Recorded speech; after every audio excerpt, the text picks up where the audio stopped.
There, this is going to be a quick rundown of Module 2, just because we don't always have enough time in class to go over everything. So here we go.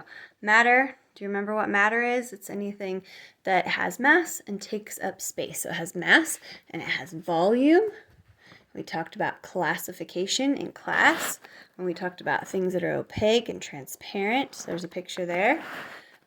We did a demonstration in class with balloons. So we had one filled with water and one filled with air. Same volume, but different masses because one just has more stuff in it, right? It has more mass. It has the H2O in it, the blue one in the picture. Okay, we talked about pure substances versus mixtures. And so we can have a mixture of tea and sugar. And with a mixture, we can have a homogeneous mixture and heterogeneous mixture. So tea would be which one? Tea, when you put the sugar in, the sugar dissolves and it looks like one thing all throughout. So that would be a homogeneous mixture. Make sure you know what an element is. Something that's found on the periodic table, basically. So carbon or oxygen or bismuth, okay? And if we have just one of those, just one carbon, we have an atom. And if we have two carbons, then we have a compound. And I don't think you need to get too hung up on the difference between a molecule and a compound. I think I talked about that too much. And you just need to know that they're two or more atoms bonded together. That's all you need to know for those. Okay, mixtures. We talked about the homogeneous and the heterogeneous mixtures. So if we have sand and water, like in this picture here, we have sand and water on page 46, and that is a heterogeneous mixture because it looks like two separate things are in there. If we had like salad dressing, like Italian dressing, you can see chunks in it. That's a heterogeneous mixture as well. Page 47, solute, solvent. We're going to be talking about these a lot through the year, and so they're good to memorize, but you'll get comfortable with them. So the solute is just the substance that's going into the solution and is getting dissolved, and the solvent is the substance that is dissolving, doing the dissolving. Okay, so if you have sugar and water, your sugar is going to be your solute, and your solvent is going to be water. I think you guys can do these on your own questions on your own and check your answers at the back. We have solid, liquid, gas as states of matter, and then there's a fourth one that is plasma, and 99% of our universe is plasma. You're going to memorize that density is mass over volume, so you could have grams per milliliter as your density. You're going to be reading about kinetic energy, and you're going to look at these pictures to kind of help you remember the difference between the solids, liquids, and gases. Like if you're in an audience and you're stuck in your chair, but you can kind of move within your chair. That's like how a solid is. There's still movement, even in an ice cube, there's still movement of those molecules. They're just vibrating in their position. When liquids, those molecules can slip past each other and move a little bit more. And then you have gases, and they can bounce around like a bouncy house. And they just fill any shape. They can just spread out forever and ever. And then we have diffusion, another definition to know, and it's a passive movement.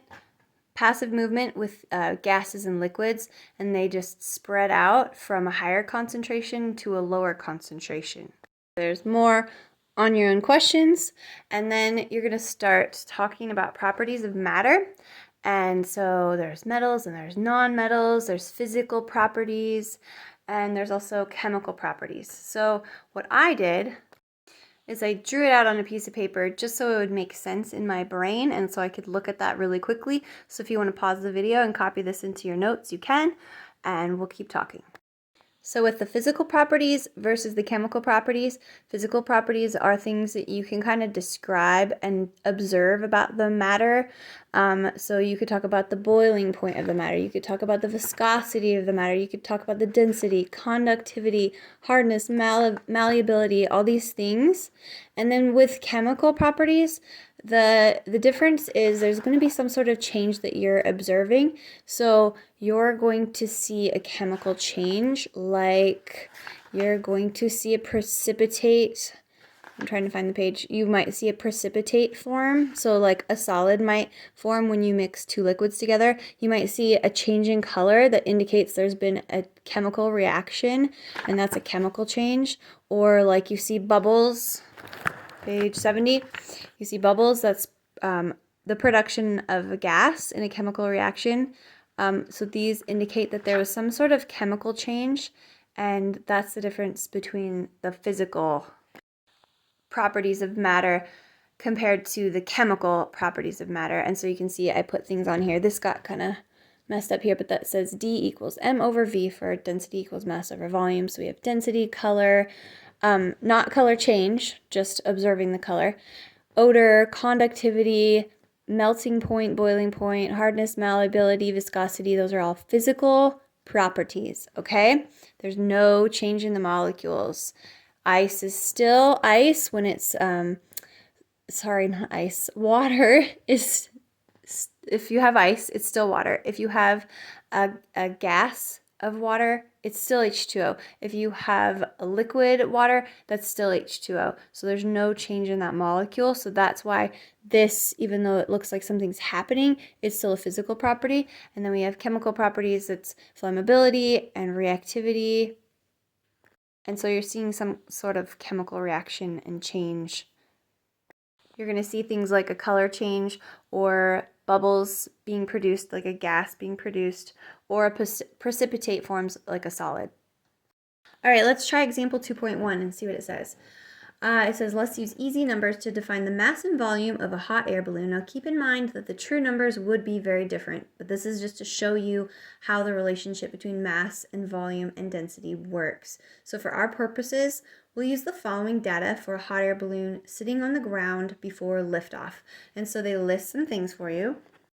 So we have our equation, and we have the given, whatever the problem gives you, that's your given, and that's what you're going to start with. So now we can start plugging things into our equation, and that's really all we're doing. It's pretty easy. Physics is going to be like this too, where we're just plugging the right things into the right spot. So the mass has to go where the M is, and the volume has to go where the V is. Okay? So there, I've gone ahead and plugged this in for you. See if you can figure out the answer. Well, what's 4 divided by 4? That's just 1, right? And then what's our units? So for density, we're going to have a mass over volume kind of unit. So here's our mass grams, and here's our volume, centimeters cubed. And so we have 1 gram per centimeter cubed. Now let's say when the air in the balloon is heated, the gas molecules speed up and the gas expands. And so half the air molecules leave the bottom of the balloon. And this means that the volume of the balloon is the same. The balloon is the same size as it was before. So it holds the same amount of air. But now the new mass is less. It's 2.0 grams. So what do we do with that one?